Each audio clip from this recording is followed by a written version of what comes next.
안녕하세요. 컬러리스트 허정입니다. 지난 시간엔 컨트라스트 작업을 하기 전 준비 단계인 웨이브폼을 읽는 방법, 색보정 작업 환경 세팅, 그리고 컨트라스트 작업을 먼저 해야 되는 이유에 대해서 알아봤는데요.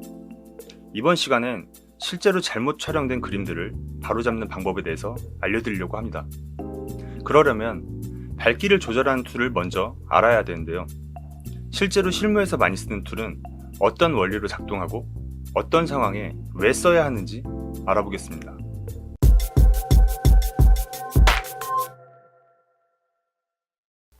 여기 우리가 많이 쓰는 색보정 프로그램들이 있습니다. 프리미어, 리졸브, 파이널 컷 등 보시는 것처럼 각 프로그램마다 조절할 수 있는 툴의 모양은 조금씩 차이가 있지만 원리는 모두 똑같습니다. 각 프로그램별로 동그란 모양의 색상환이 있고 그 주위 어딘가에 밝기를 조절하는 페이더나 휠이 있습니다. 프리미어는 왼쪽에, 리졸브는 아래쪽에, 파이널 컷은 오른쪽에 있는데요. 세 가지 프로그램 모두 독자적인 방법을 고민한 흔적이 보입니다. 이 세 영역의 휠은 밝기의 영역을 상중하로 나눠서 그 해당 영역을 밝히고 어둡히는 역할을 합니다. 그림에서의 어두운 부분을 관장하는 리프트, 중간 영역을 관장하는 감마, 밝은 영역을 관장하는 게인을 살펴볼 텐데요. 이 세 개의 휠 말고도 컨트라스트를 조절할 수 있는 도구들은 몇 가지가 더 있지만 실무에서 가장 빈번하게 쓰이는 도구가 이 세 영역의 휠입니다. 요즘은 컨트롤러 없이 사용하는 라이트 유저들이 늘어나게 되면서 마우스로 더 편하게 조작할 수 있는 페이더가 많아졌습니다. 이 많은 페이더들은 사실 좀 더 세분화되어 있다 뿐이지 대부분의 조절은 휠과 볼로 충분합니다. 대부분의 프로그램이 섀도우, 미드톤, 하이라이트 이 세 영역으로 나뉘어져 있는데요. 이건 각 영역별 밝기의 독립성과 빠른 조작성 이 두 가지를 동시에 만족시킬 수 있는 가장 합리적인 타협점이기 때문입니다.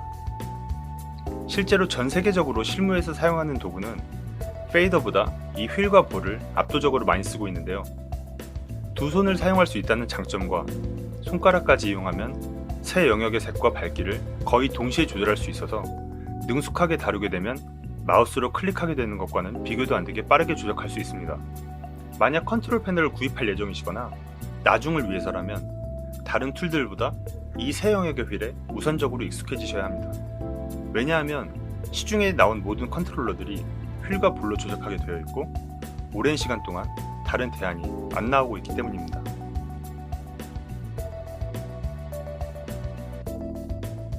자, 그럼 휠의 조작에 대해 말씀드리자면 각 영역별 휠을 시계 방향으로 돌리거나 페이더를 높이면 해당 영역이 밝아지고 반시계 방향으로 돌리거나 페이더를 낮추면 어두워집니다. 그런데 이 리프트와 감마 게인을 사용할 때도 순서가 있는데요. 제일 먼저 조작을 하셔야 되는 건 있어야 할 자리가 어느 정도 정해져 있는 블랙입니다. 2010년도를 전후로 해서 디지털 카메라가 국내 영화 시장에 막 보급되기 시작했을 무렵엔 메인 카메라로 레드를 많이 썼고 서브로는 OD 마크2를 많이 썼는데요. 카메라들이 쨍한 화면을 보여주기 위해서 블랙을 0에 딱 붙여 표현하던 경향이 있었습니다.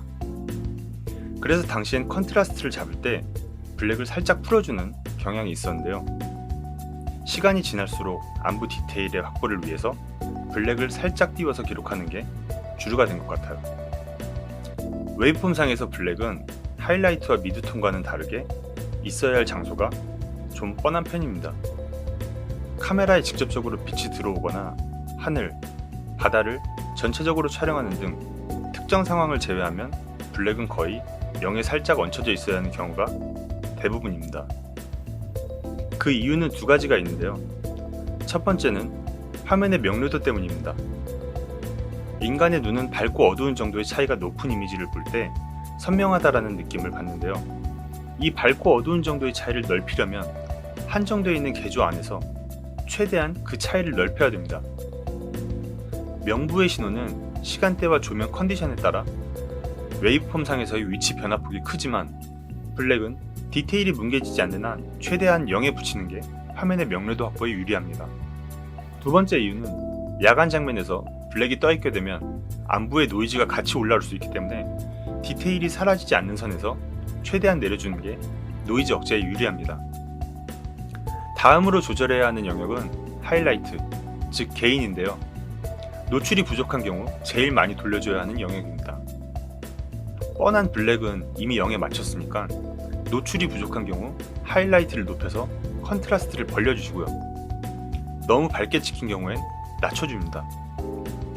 주의하셔야 할 건 하이라이트는 블랙과는 다르게 웨이브폼 신호가 항상 100에 있어야 할 필요는 없다는 점입니다. 명료도를 높이려고 태생적으로 컨트라스트가 낮아야 하는 그림의 밝기를 억지로 100까지 높인 경우 컨트라스트가 너무 높아져서 부담스러운 그림이 될 가능성이 높습니다. 밝은 낮 장면의 경우도 가장 밝은 하늘 부분이 85에서 95 정도 사이가 자연스럽습니다.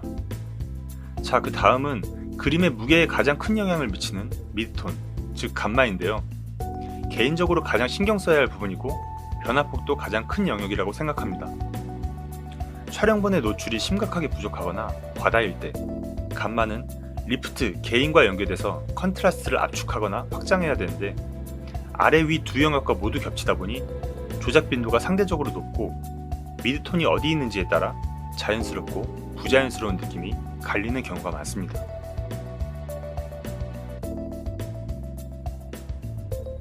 자, 지금까지 세 영역의 밝기를 조절하는 순서에 대해 생각해봤는데요. 정답의 범위가 섀도우가 가장 좁고 그 다음이 하이라이트, 마지막으로 미드톤이라서 쉬운 순서대로 조작한다고 생각하면 리프트, 게인, 감마의 순서가 되는 겁니다. 그리고 이 순서대로 조작을 해야 하는 또 다른 이유는 세 영역 중 하나를 조작하게 되면 서로에게 적거나 많은 영향을 주게 되는데 다른 영역에 상대적으로 영향을 많이 주는 순서대로 조작해야 공정을 줄일 수 있고 결과적으로 작업 시간을 단축시킬 수 있습니다. 그 순서도 바로 리프트, 게인, 감마의 순서인데요.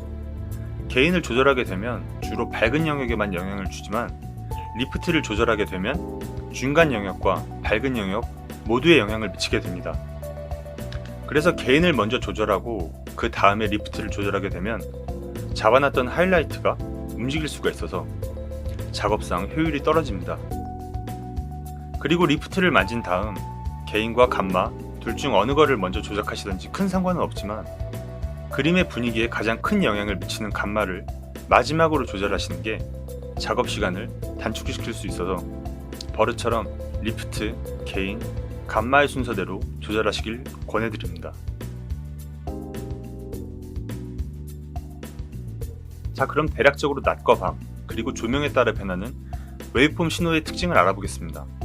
먼저 낮 시간의 자연광을 보자면 맑은 날은 기본적으로 밝기와 컨트라스트가 높습니다. 이런 특징을 웨이브폼상에서 본다면 시그널의 분포가 넓고 신호가 전체적으로 고르게 퍼져 있는 걸 볼 수 있습니다. 그 다음은 구름이 디퓨저 역할을 하는 흐린 날이나 해가 지고 난 뒤에 매직아웃 같은 경우인데요. 직접적으로 강하게 비치는 광원이 없어서 밝기와 컨트라스트가 상대적으로 낮습니다. 이런 경우 웨이브폼 신호의 특징은 상대적으로 시그널의 분포가 좁습니다. 다음엔 야간으로 넘어가 볼게요. 실외의 야간은 인공 조명이 거의 없는 인적이 드문 시골길 같은 경우엔 대부분이 안부로 이루어져 있지만 인공 조명이 등장하는 경우 아주 밝은 카페부터 어두운 술집 그리고 가로등 불빛만 들어오는 불 꺼진 방까지 스펙트럼이 넓습니다. 그런데 사실 낮과 밤의 웨이브폼 쉐입을 정확하게 나눌 수가 없는 게 밝은 낮에도 그늘이 많은 곳에서 촬영하면 안부가 많아지고 밤에 야시장을 찍는다면 경우에 따라 낮보다 더 밝은 신호 분포가 있을 수 있기 때문입니다. 여기서 아주 중요한 점은 웨이브폼은 신호 분포에 따라 좋은 그림, 나쁜 그림이 정해져 있지 않다는 점입니다. 이렇게 생각해보자면 스코프는 운전할 때 잠깐 바라보는 내비게이션 같은 존재여야 됩니다. 개인적으로 웨이브폼의 가장 주된 기능은 블랙이 떡지거나 하이라이트가 클립된 날을 알려주는 기능과 컷길에 톤 매칭하는 기능이 제일 크다고 보는데요. 여러분들이 주의하셔야 할 점은 색 보정하실 때 그림과 웨이브폼을 보는 비율이 8:2 정도로 돼야 된다는 점입니다. 처음 그림을 보고 어떤 부분을 어떻게 고쳐야 하는지 생각하는 것도 그림 자체를 보고 판단하셔야 되고 밝기를 0에 맞춰야 하는 경우가 많은 블랙을 제외한 하이라이트와 미드톤도 그림을 보시면서 조작하셔야 됩니다. 우리의 목표는 웨이브폼 신호의 예쁜 쉐입이 아니라 그림 자체의 중립적인 컨트라스트입니다. 컨트라스트를 잡을 때 가장 중요한 건 어떤 부분을 고쳐야 할지 한눈에 파악하는 일입니다. 어떤 부분을 고쳐야 할지 생각한 다음에 손을 움직이셔야 헤매지 않을 수 있고 그에 따라 작업 시간도 단축할 수 있습니다. 처음 시작하시는 분들이 많이 어려워하시는 게 그림에서 무엇이 잘못되어 있는지 모르는 경우인데요. 컨트라스트가 틀어진 경우는 블랙이 떡지거나 떠있는 경우, 미드톤이 무겁거나 붕 뜬 경우, 그리고 하이라이트가 클립됐거나 내려온 현상입니다. 정리하자면 세 가지 영역들이 자기가 있어야 하는 자리보다 내려오거나 올라간 경우인데요. 그 영역별로 잘못된 느낌을 아시는 것이 가장 중요합니다. 왜냐하면 어느 부분이 어떻게 잘못되어 있는지 알아야 고칠 수 있기 때문입니다. 몇 가지의 문제를 내보겠습니다.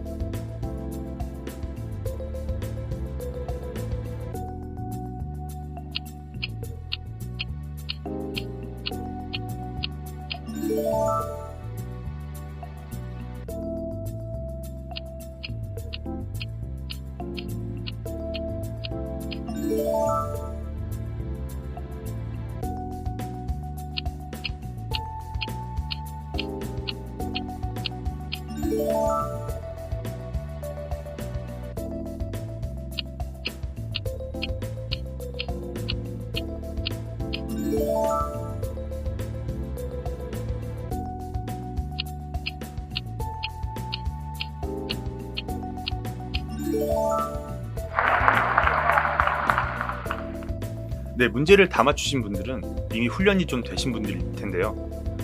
만약에 아니시라면 평소에 이미지에 대해 관심이 많으시거나 좋은 눈을 가지고 계신 겁니다. 좋은 컨트라스트를 알려면 자기 머리에 좋은 예와 나쁜 예들을 많이 가지고 있어야 하는데요. 그 좋은 훈련법은 흑백 영화를 많이 보시는 겁니다. 전 초보 시절에 컨트라스트에 대한 눈을 기르려고 재밌게 봤던 영화들을 다시 다운받아서 채도를 0으로 떨어뜨리고 흑백으로 다시 봤었는데요. 전에 봤을 때보다 색다른 느낌을 받을 수 있고 적정 컨트라스트에 대한 데이터도 늘릴 수 있어서 좋은 방법이라고 생각합니다. 아니면 그냥 흑백 영화를 보시는 것도 좋아요. 몇 개를 추천해 드리자면 마티우 카소비츠 감독의 증오, 이주닉 감독의 동주, 알폰소 쿠아란 감독의 로마입니다. 네, 지금까지 휠의 사용법, 상황별 웨이브폼의 쉐입과 그 한계, 그리고 잘못된 컨트라스트의 느낌을 알아봤는데요. 사실 컨트라스트는 이 세상의 모든 장소, 시간대, 조명의 유무, ISO, 노출 등등을 곱하면 로또보다 더 많은 경우의 수가 나오지만 우리가 가진 큰 무기는 우리는 평소에 세상을 보는 자연스러운 느낌을 잘 알고 있다는 점입니다. 컬러 컬렉션의 목표는 독특함이 아니라 자연스러움이기 때문에 색보정을 모르는 사람이라 할지라도 이미 어느 정도의 답을 알고 있다고 첫 시간에 말씀드렸습니다. 다만 프로와 아마추어의 차이는 그 답의 범위가 얼마나 좁으냐인데 경험이 많을수록 그 범위는 좁아집니다. 일반인이 보면 그냥 넘길 만한 수준이라도 자기 기준에 못 미치는 거죠. 그 기준을 좁혀가는 데는 시간과 노력이 듭니다. 다만 초반 레벨업 하실 때는 효과적인 연습법이 있는데 제가 썼던 몇 가지 방법을 다음 시간에 소개해 드리겠습니다. 시청해 주셔서 감사하고요. 컨트라스트 3부에서 뵙겠습니다.